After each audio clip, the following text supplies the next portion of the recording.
बस सह कार धक्का जड़े मृत 5 गुरुतर। गंजाम जिला खलिकोट थाना अंतर्गत कन्हईपुर छकरे लक्ष्मी बस को धक्का देला एटिका कार।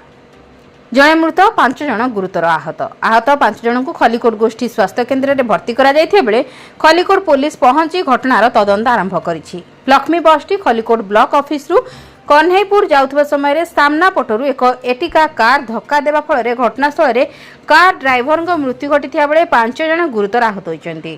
मृत ड्राइवर जनक कैरासी ग्रामर अशोक स्वाई बोली जनापड़ी। खबर पाई खलिकोट अग्निशम बाहिनी घटनास्थल में पहुंची दुर्घटनाग्रस्तकारी कार भितरे फसी रहिथिबा मृत ड्राइवर जनक उद्धार करथिले। गुरुतर 5 जनक मध्यरु 3 जनक अवस्था संकटापन्न थिबारु 2 जनक ब्रह्मपुर और जनक भुवनेश्वर स्थानांतरित करा जायछि।